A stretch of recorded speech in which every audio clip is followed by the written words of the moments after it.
All right. It's the Bradfo Show. All-star edition of the Baseball Isn't Boring, and Bradford's not even here for it. It's me taking over for him. And we're joined by Courtney as always, and then special guest Brock. How are you doing? We're good. We're good, man. Yeah, we're really good. Enjoying the day. It's beautiful here in Nashville, so can't complain. When you made your trip up to Boston a couple weeks ago, did you miss it at all? Like, hey, Oh maybe I need to yeah. move back up. No, I miss it. Yeah, we miss it like every day. Like that's home for us. That's home away from home. Like we flew in and rented a car and got on the Pike and drove past Fenway. The lights were on. They were playing the A's at the time, and we went out to Needham. Like we stayed with our neighbors out there, so we stayed right back by our house that we lived in for 4 years, and yeah, it's home. Very familiar place for us. Like we know everybody.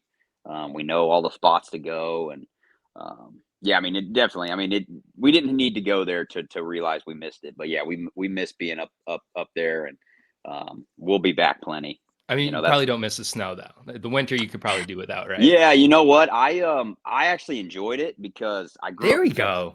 go. I grew up in Texas, so I didn't get to experience that growing up. So for me, it was cool, like having the four seasons. Seeing the leaves change, the leaves falling, and then the snow. For me, that was cool because that's not something I got to experience as a kid growing up. It was summer for a long time, and then it got cold for a little bit, and maybe rain, and you might get some ice. Um, the occasional snowfall that would be gone the next day, but for me, the leaves changing, experiencing fall, experiencing Nothing the like fall in New England. Nothing yeah, like it. the temperature change, and then the snow. I enjoyed it. So there's the shoveling part is if we Not would have as been fun. yeah, if we would have been there for good, I would have invested in a snow blower for sure. But Well, yeah, you got two little boys. That's the upbringing that I had. It builds character. yeah, yeah. Griffin Ripken would definitely end up being the snow shovelers. But Yeah. if we got too much of a snow, I would borrow our neighbor's snow blower, and he'd let me borrow it. So there were even a few times when I woke up and he was already doing it for us. So we lucked out. We lucked out with the neighbors we got. We're super close with them. Like I said, when we went up there, we stayed with them, and they're like family to us now. So but yeah, we love it up there. We'll be back plenty, and it's always going to be home. Now, did you get to any practicing with the Babson team? I did not. You know what? I'm super close with Matt Noon, and we drove by his house one night trying to surprise him, and he had just left to go to the College World Series. But his youngest son was there, so we said hello to him. We're super close with the Noons. Didn't make my way to Babson, but Coach Noon was out of town while we were there, which is unfortunate because we wanted to see them. But I had a buddy that I went to high school. The only reason I know that is because he did a couple of workouts with you during the pandemic over at that field. oh yeah, man, we had a good time. So we weren't allowed at Babson, but we went to St. Seb's and worked out on their turf field, and took ground balls and hit and stuff like that. So it was a good spot. But like I said, man, we know everybody. Everybody knows us, so it's so much fun to go back, and a lot of good memories there. And like I said, we're going to continue to make appearances. But Love that. it was really cool to be back and kind of just get to chill and watch a couple games. I got tickets up on the Monster one night. Very cool. Yeah, so it was cool. Courtney, have you ever been on the Monster? I have. I actually was the year after you guys won your last World Series. I happened to be in Boston when they were giving away the replica World Series rings. The 2018 one or 2018. Okay. And I was actually able to get a replica Red Sox World Series ring. So that's kind of my claim to fame with good old Fenway in Boston. So great. There you go. It's awesome. It's Can't go wrong with Fenway. We did that. Last episode we did the stadiums. Yeah. This episode though, we bring on Brock because we're doing some All-Star goofing. 2015 All-Star. Yeah, 2015. Look, there it is. I got the jersey right behind me. Oh, no kidding. That's awesome. That'd make a good backdrop. Yeah, so I got I got my jersey signed by the whole. Well, I don't know if everybody signed it. It's one of those things where you just put You put jerseys it out out there and you in the just let middle, everyone and go around, almost like everyone the end of goes the around. season. Yeah, everyone goes around and signs it. So I don't know who all did and didn't, but I got a majority of guys. I think for the most part, guys take that pretty serious because it's for other other players. So I think pretty much everyone did it. But that's a cool memento. I got the jersey signed by the 2015 team. So. But yeah, good memories. That was fun. So Is that something that, you had that one appearance, but is it something that's like it'll stick with you just because of how, I mean, it's the Midsummer Classic. It's something that everyone kind of, you always talk about the All-Star game, no matter what sport that you're into. I think everyone kind of agrees that the MLB All-Star game, baseball All-Star game, is probably top tier amongst all of them. It's probably what people pay attention to most. I mean, NBA, you pay attention to the skills weekend, but yeah, I don't think anything gets the airtime that baseball does with their All-Star. yeah. I mean, I think competitively, it's probably the most competitive game because you can't really fake it in baseball. With football, like they're the well, I don't even know what they Aren't really Well, I whatever. hitting. mean, They don't hit each other. They don't Right. play. There's basically touch. And Mac Jones basketball. had like a 90-yard run in Exactly. in Yeah, the Pro Bowl, and I mean, it was called yeah, back, but I mean, the fact that Mac Jones is dogging it out for 90 yards down the field It's like kind of tells you. flag football. yeah. Football and then basketball is they just shoot threes and alley oop each other, and they don't play defense. Hockey. I'm sure hockey's a little bit Yeah. harder to fake. I'm sure you can let up on defense and stuff, but in baseball, you're pitching the ball and you got to hit it. And I mean, even if a guy tells you what's coming, you know, 98 miles an hour, it's still hard to hit. So I think the competitiveness, um, the level of competitiveness in the MLB All Star game is you know I think it's more competitive than other sports. But but yeah, I love it. I love the weekend.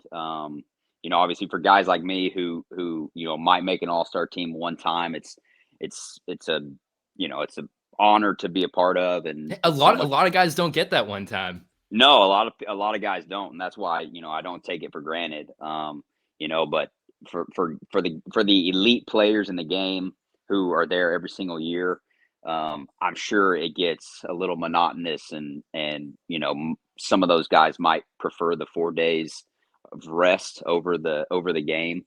But for me, man, I got to go and take Lake in, and we enjoyed it. It was in Cincinnati. Obviously, if I had my choice, I probably would have picked a different I location. was But actually gonna ask you. I know that like some guys get to enjoy the cities and yeah, everything, but well, I mean, Cincinnati, obviously, this year in LA would have been, that's gonna be a lot of fun. LA is pretty cool. Um, They have some stuff going on there. they got some cool stuff. They got stuff to do there, but I still enjoyed it. I mean, it was cool.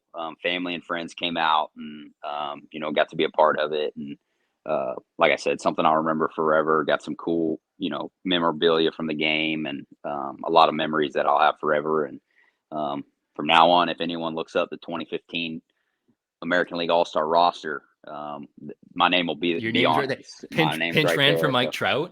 pinch That's ran for right. Mike Trout. Pinch ran for Mike Trout. Stole And on then Yachty. stole on Yachty. I More of a dirt ball read. Good throw would have had me by about 5 steps, but kind of short hopped one in there and I snuck in. But and then I had one at bat against Aroldis Chapman, so he punched me out pretty easily. And I get the funny story about that is, obviously whenever I found out I made the team, um, I knew I'd be going in late in the game, and I was like, all right, we're playing in Cincinnati. That's when Chapman was still with the Reds. I Yep. was like, he's definitely coming in late in the game. He's their guy. Top closer in the game at the time. Throws the hardest, everything like that. Left on left, I'm like, I'm facing Chapman for sure. This is 2 weeks leading up to the All Star game, and sure enough, he comes in, and I'm second up, I think, in the inning, and I think me and Mike Moustakis got in the bat, and Ned Yost, the Royals manager, who's actually Mike Moustakis' manager at the time, with the Royals. He gave Mike the at bat, and then I got it, and I remember I think we both struck out, And he was throwing 103, 104 miles an hour, I think. And Mustagas comes back to the dugout and he goes, "Appreciate it, Skip. Thanks for that one." And I think it took me like 4 pitches. I think foul. I think I did get a foul tip on one, which was more than I expected to do. But Hey, that's Chapman at like the peak of his stuff too. Yeah. Yeah, he was. He went on a nice run like the mid 2010s. I mean, I still probably wouldn't be able to hit him and right now, but oh yeah, he's very intimidating on the mound. I mean, obviously huge specimen as it is, but like he just comes at you. He it feels like he's on top of you whenever he releases the ball, and it's like as a left-handed hitter, in the back of your mind, you're like, okay, well if he lets this ball go just a little sooner than he wants to, like I'm not gonna be able to get out of the way. That's a projectile coming right at you. Yeah. So that kind of creeps in the back of your mind, and once you're thinking of that, you're kind of out. So, but he's had a good career. So I mean, that's cool just to say I faced him.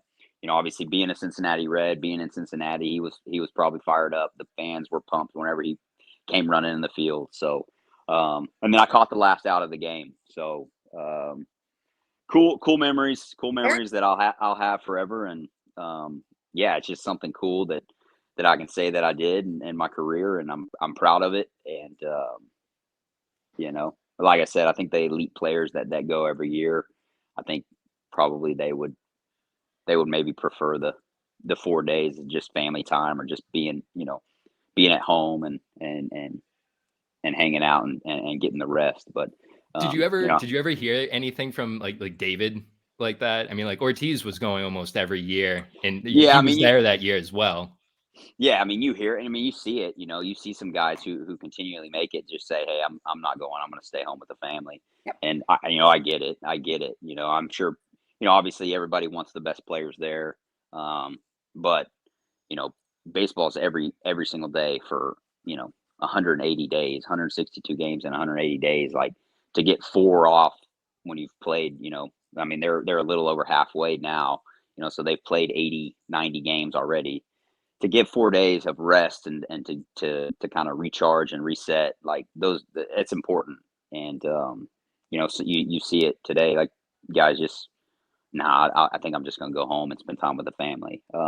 Which I mean, completely understandable. Yeah. Yes. But I know probably some fans are, they want to see, the best guys, but you got to kind of put yourself in their shoes and understand that they're trying to prepare themselves. And the All-Star game is important, but it's not, what's important is being ready and healthy. Hey buddy, I'm talking, man. I'm talking. Put him on. Is Griff in the building? Yeah. Hey, there buddy. He is. Buddy, I don't know. I'm talking, okay? Yeah, so I don't even know spending time with the family important. Spending time. Yeah. Well, spending time with the family is important, but also like just being prepared to play the second half of the season for your team, for your organization, and putting yourself in the best position to be the best that you can. Yep. To make a run at making the postseason and going deep into the playoffs. And that's what everyone plays for. So yes, the All-Star game is important, but the everyone's main objective and reason they play is to make the postseason. And to go deep into the postseason and win the World Series. So Courtney, so speaking from the fan perspective, when you see someone like Tim Anderson, who's had his injury struggles this year, and he's climbing up the ranks and the fan voting and everything, is there any part of you that's just kind of like, hey, don't make it this year, just take the break? Especially this year, he needs the 4 days. He's had a tough stretch. It's been about a month for Tim's where he's been a little shaky in the defensively. His at bats have been very shaky. I actually said this the other day on my White Sox podcast. He's a guy that needs a few days of rest. You can just tell he's laboring.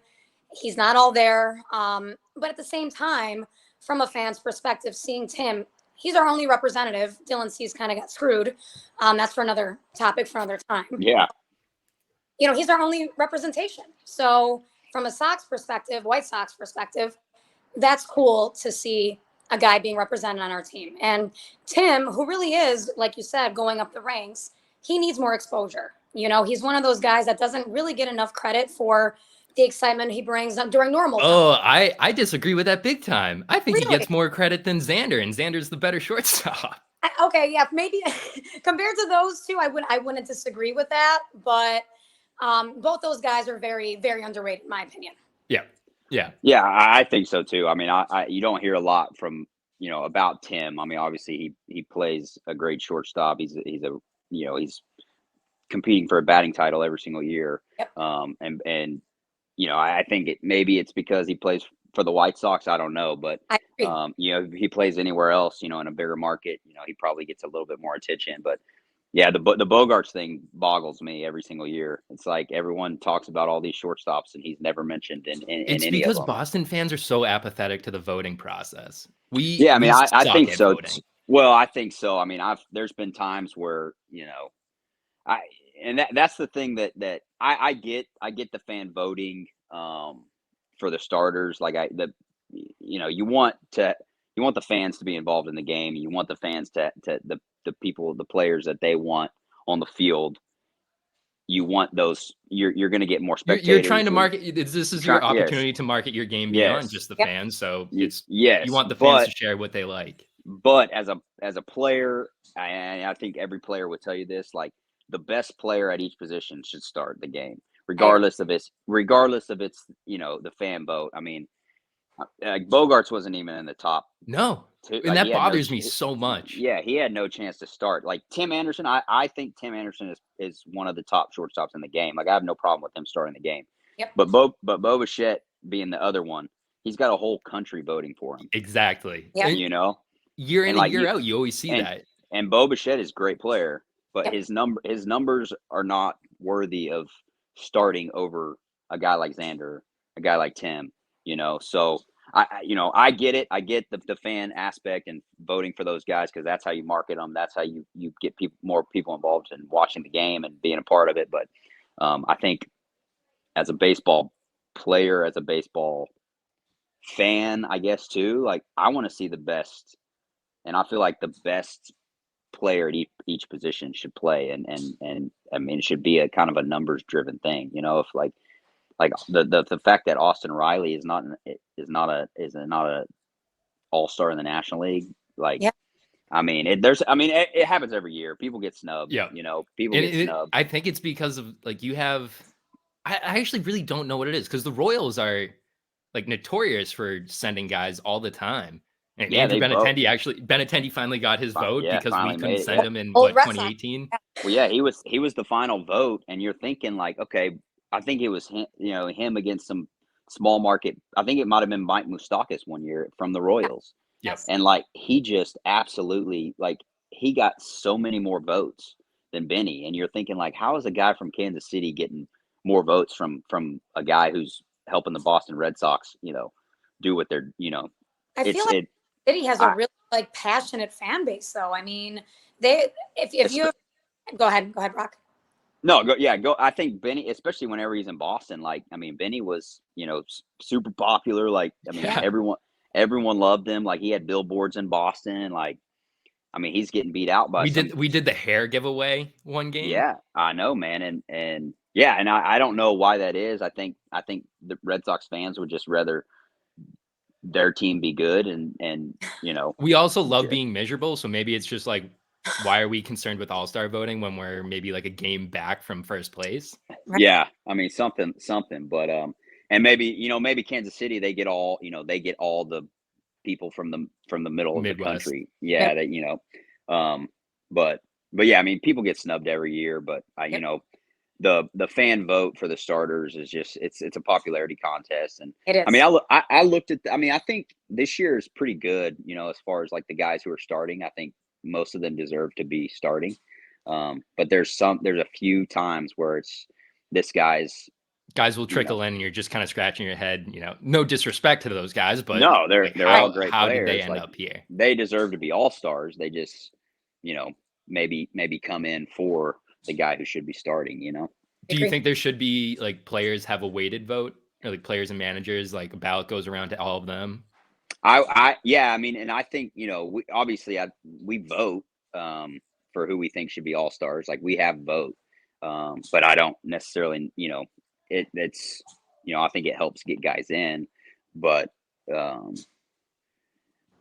yeah, I mean, I personally, I think so. I mean, I think players and managers should be voting for the starters, but that's just not, it's more of the All-Star game is more of a something for the fans, Yeah, it's a showcase of the league. Yes. Yeah. So, I mean, I get why they do it the way they do it, and that's who the people want to see. Um, but it does turn into a little popularity contest, and sometimes the best players at the position don't get that chance to start. I mean, that's a big deal starting an All-Star game. So, but I mean, I think for the most part they get the right guys in the game, and the guys who should be there are there, with the occasional snub, and sometimes it's a big snub, but Dylan yeah, Steve. Yeah. Dylan Cease, yeah, Going back That's to he's him. horrible. no, I mean he's another one, and hopefully, most of the time, this last series you get guys, maybe tweak something, or guys back out, and they add those guys who deserve to be there. And I'm sure Dylan Cease, and I mean, I keep going back to Yeah. Austin Riley, like, those guys deserve to be there, and you just hope somehow, some way that they get invited, and um to showcase their talents, and call themselves an all-star too.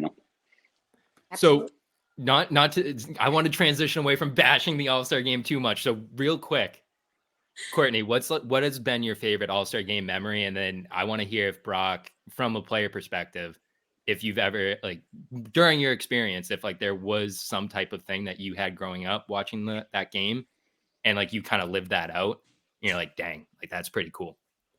So in 2003, the White Sox actually got a chance to host the All-Star game. Very cool experience. I happened to be there. At the time, it was called U.S. Cellular Field, which White Sox fans prefer.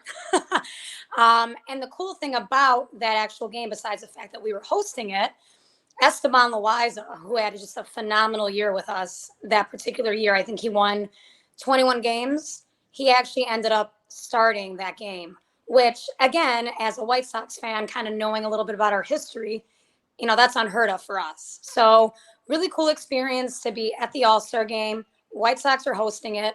White Sox pitcher is starting the game. Very cool experience. Never forget it. That's probably a top memory for me by far. Hometown guys always get the pop, and it's awesome. Always. Yeah, Always. I'm hoping for a Clayton Kershaw start. Yeah.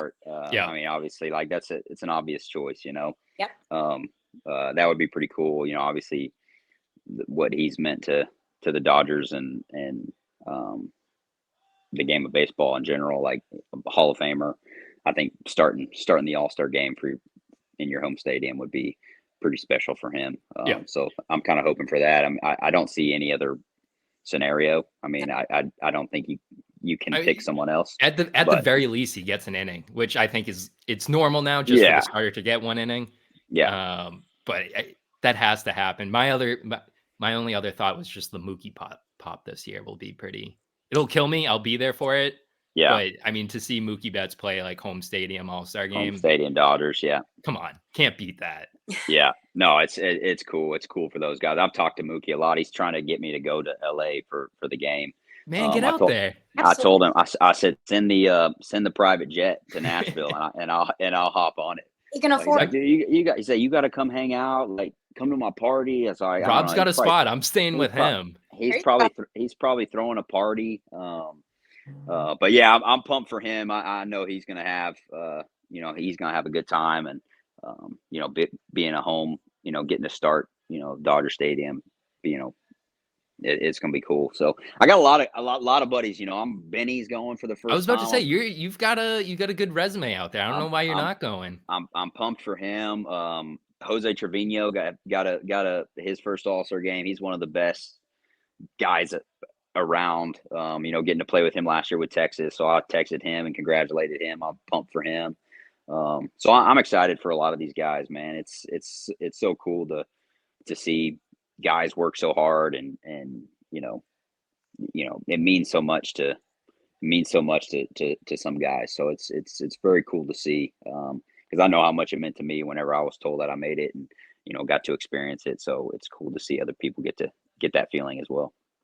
And so to piggyback off of what Courtney was talking about with, favorite like experience or something that you witnessed as a fan, uh, was there something that, you might have come across while playing and like you had that memory of like, wow, like damn, I had to watch something like this as a kid and that's something I aspired to do and now I'm here.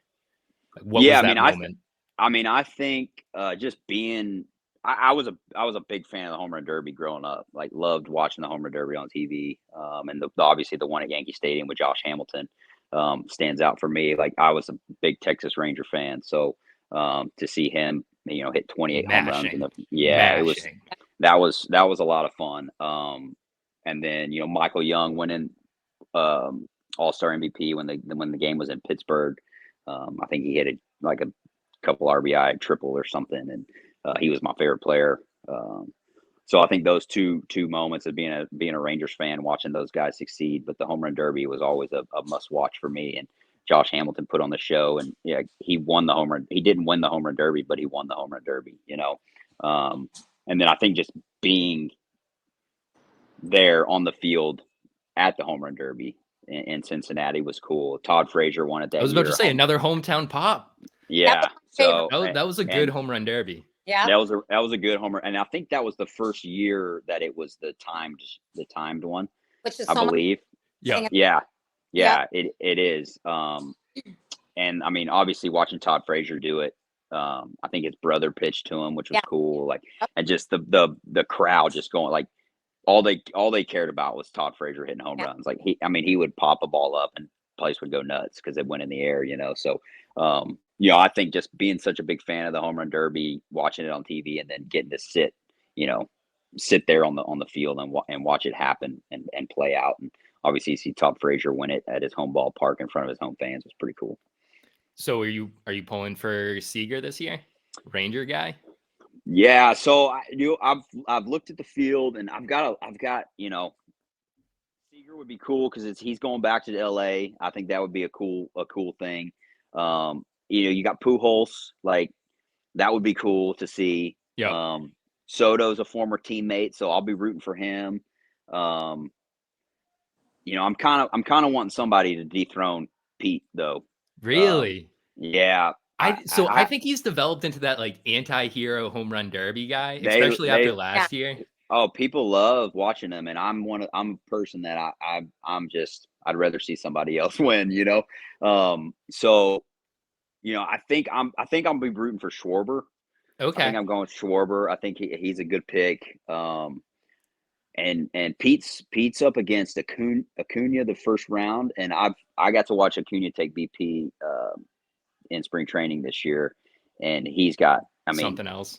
oh, he misses balls to right field that that are way gone. So he's pretty special.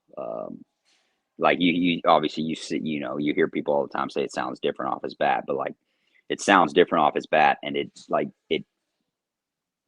explodes. The ball explodes off his bat. Like, he'll miss a ball, like I said, to right field, opposite field, and it'll be 15 rows back. So it's gonna be a good home run derby, especially. I mean, so when Pujols came to Fenway, I got to watch some of his batting practice, and I know he's not having like the home run season and everything, but that dude can still swing it. Yes, he can. Oh my gosh.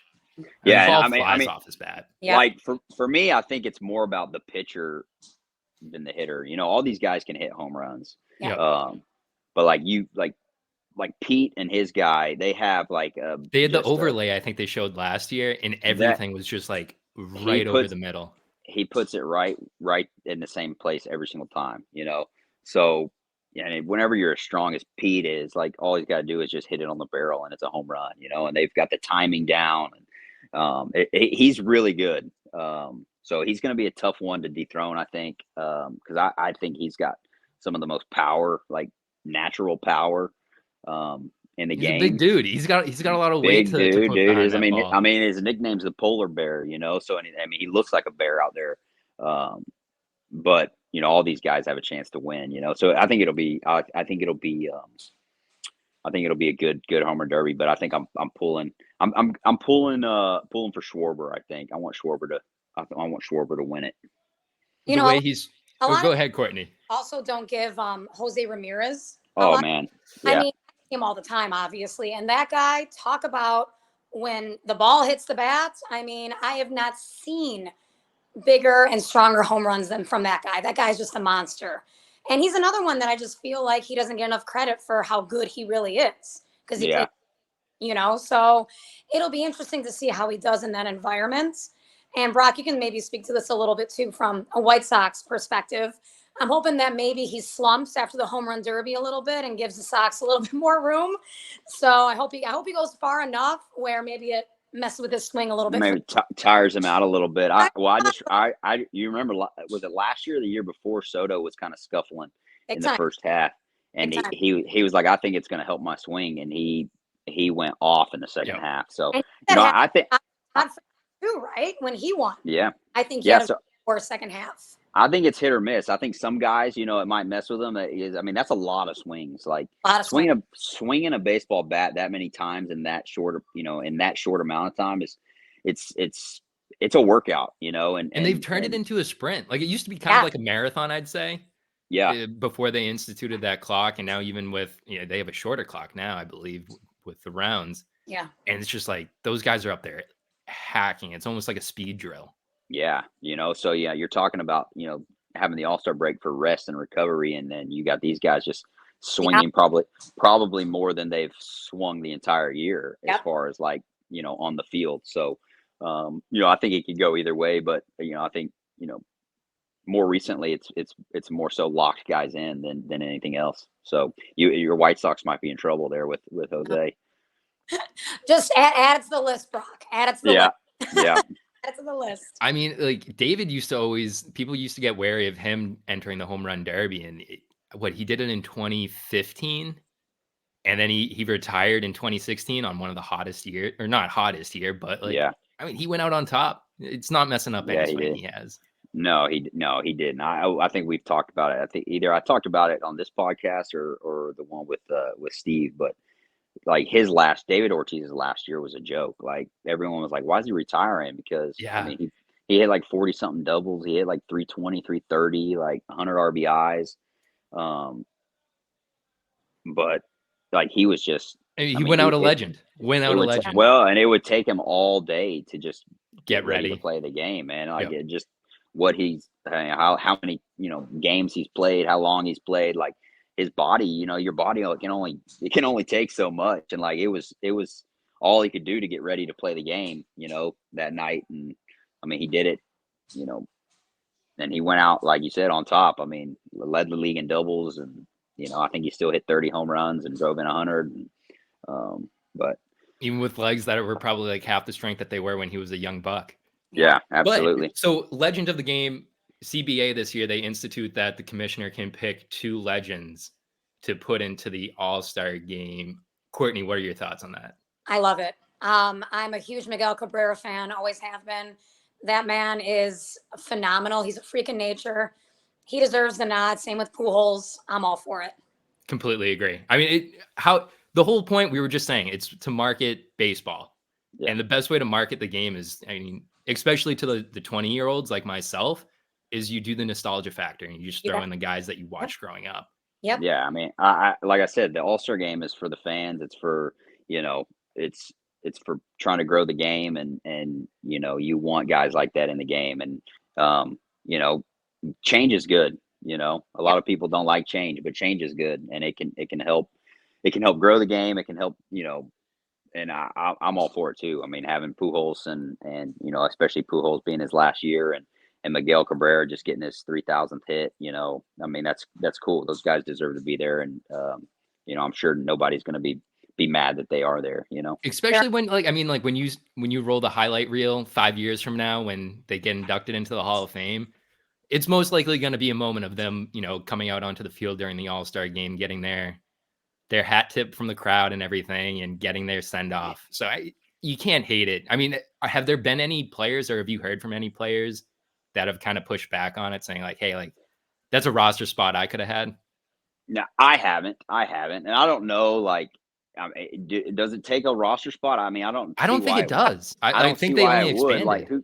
Who cares? Like, just Right. add another extra guy. It doesn't matter. I You agree. know, like I love the fact that they took the winner of the game gets home field advantage. Like, I hated that. Like, you know, I used to like that, and that's me being I a mean, dumb fan. But it meant more. Like, the game meant more, but like, it kind of takes the bat out of the hand of like a really good, like 2018 Red Sox. Had you yeah. guys lost home field advantage on that, I mean, that would have sucked, Well, especially that's what I'm because saying. It's like you play 162 games for a reason, you know, like the regular season should count, you know. It's like if I have a better record overall, then you know, it makes sense. I should get rewarded for that. Yeah. So I think I every player I ever talked to hated the All-Star game winner gets home field advantage. You know, I think it's always should have been best record. And so I like that fact. And now that the All-Star game really doesn't have any, you know, meaning like that, like you can do whatever you want, you know, so just make it as fun as possible. Have add legends, you know, do whatever you want, you know, the mic'd up stuff. Yes. Yeah. Yes. Yeah. It can be more fan friendly, and like you said, everyone's trying to grow the game and make it better. And you know, I think the All-Star game is one time where more people are watching. You know, Yep. So you know, you do what you can during that short period of time to maybe steer some people onto the game and turn some people into baseball fans. Yep. With marketing it, like we say All-Star Weekend. And like this kind of like I'm bringing this up just because we were talking about like marking the game as much as possible and getting the spotlight on baseball as much as possible. Why Monday, Tuesday? Why? Yeah. I don't know. You do your futures game on Saturday. You do your celebrity softball game on Sunday, and then you choose to put everything else on Monday and Tuesday night, not even Monday night for the primetime game. Yeah, I don't know why it is when it is. Possible to give guys what you were saying, Brock, maybe a few days extra rest, Wednesday, Thursday, you know, maybe. I don't know. Yeah, possibly. Possibly. I don't know why they schedule it the way they do. I mean, I guess you could. I mean, I guess you try and end the first half. You know, you schedule it out to have these series end, but I mean, you could end a series on a Wednesday and then play the game, you know, have home run derby on Friday night, All-Star game Saturday. Sure. And then, you know, I mean, you could schedule it differently, but I mean, I've never been a part of scheduling, 30 different teams for 162 games, but I feel like there's something that you can work out in that, like, just to make sure that, All-Star game Sunday night, home run derby Saturday night. Well, there's the schedule's that's a whole nother issue. Like there's a lot of things that they can do better with the schedule for a lot of teams. Like, I mean, there'll be stretches when you have one day off in 40 days, and then you have a stretch where you play off day, play a 2-game series, off day, play a 3-game series, off day. Yep. So it's like, what are we doing? Like, why couldn't we have put an off day in the middle of the 40-game stretch? You know, so like scheduling is an issue too, I think. That's another. I mean, I would imagine that's like a whole marketing thing and just broadcast rights and everything that would give me a headache. I think it is, but it's like sometimes. I mean, that's a big deal. You know, that can make or break sometimes. You know, the Red Sox are living that right now. It's tough, man. It's tough. Yeah, it's tough. So, that's a whole another issue, I guess, for another podcast. Yeah. So, quick proposal. And I've been beating this drum for a while. This is one of my, again, dumb fan idea. Rolling the Hall of Fame weekend into All-Star weekend, and that you somehow incorporate, and maybe this takes the form of you host the All-Star game every year in Cooperstown. You make that into like a little baseball destination, even more so. Yeah, I mean, I think so. I think the being at the different parks every year, I think is kind of a it's a cool aspect, but then you wind up in Cincinnati. And Well, you wind up in Cincinnati, but like, I mean, then we talk about, when we talk about um, rest and recovery and travel and stuff, like you got guys on the East Coast that, they're having to go to LA now. So that's pretty much a whole day, taken away if you're traveling. So somewhere It's center of it's the a US 6 then? hour flight. Yeah. I mean, I don't know, but yeah, I don't think that's a big part because I think most of these guys get, you know, when I went, I was just on a commercial flight to Cincinnati. I was the only one, so no one splurged on me to get me a plane. But I think some of these guys now are, if the team doesn't provide a private plane, I think most of these guys have enough money They're to. tapping out or they're just Yeah, buying on. no, I think most of these guys have enough money. I mean, and especially if you've got three or four guys on the team, you can splurge a little bit and spend some money to get a private jet, make travel a little bit easier. But a business standpoint, think of all the money that the All-Star games bringing into these cities. A city like yeah, Cincinnati, I mean, that's huge to host an event like that. yeah, So in LA, it doesn't really matter, but Cincinnati, that's gigantic. Yeah. So yeah. And I think the change of scenery is good. I think guys, you getting to show off different ballparks yep. to people. So I think that's a cool Especially thing for as the well. home run derby, because that always that creates a debate in its own. It's just like, well, is this a hitter's park? How are they going to do this year? Yeah, What yeah, was it absolutely. in Colorado last year, right? Yeah. Yeah, There you go. Very hitter friendly, yeah. to say the least. So we're gonna end it on this. I want MVP, All-Star game, home run derby winner, and I mean Brock, you kind of gave your home run derby winner a little bit, Yeah. but and then All-Star game winner. Who's gonna take it home? Courtney, I'll let you go first. All right, MVP, Mr. Otani. How can you go wrong? I'll give my nod to Jose Ramirez representing the AL Central well. And of course, American League's got to win. I'm an American League girl. All right. Yep. I like those picks. I'm going Schwarber. Schwarber for the home run derby. I'm going to give the MVP to Mookie Betts at his home park. You took mine. Yep. I'm going to give Mookie Betts the MVP. So don't let me down, Mook. And then I guess the National League's got to win now because I picked Mookie as the Yeah, MVP. So I'll go national. I'll go National League. There's American, never been an example of a losing American League. player, right? No, Winning I MVP. feel like American League always wins. So Yeah. let's go National League. Mookie Betts, Kyle Schwarber. National League strong this year, so I Yeah. don't know. I'm not going to go out of order. I got to go in the same order of you guys. So I'm going to go ahead and say Pete Alonso takes it home this year, goes for the three-peat, pun intended. We're gonna see. You took Mookie from me. I mean, you can go Mookie too. I don't want to repeat. I'll go Devers. There you Okay, go. I like Devers. I like the Devers pick. Devers MVP. AL takes it. I want to go NL because I think the NL is a stronger roster this year. But AL takes it just because I want to see Devi. I want to see him win that MVP. I love Devers. I love build Devers, up that man. resume. Build up that resume. Get him paid. Pay the man. Exactly. Hey, Poppy was saying it yesterday. Got to, dude. You got to keep Devers. You have to keep Bogey. You have to. If you were John Henry right now, I'd pay both of them whatever they wanted.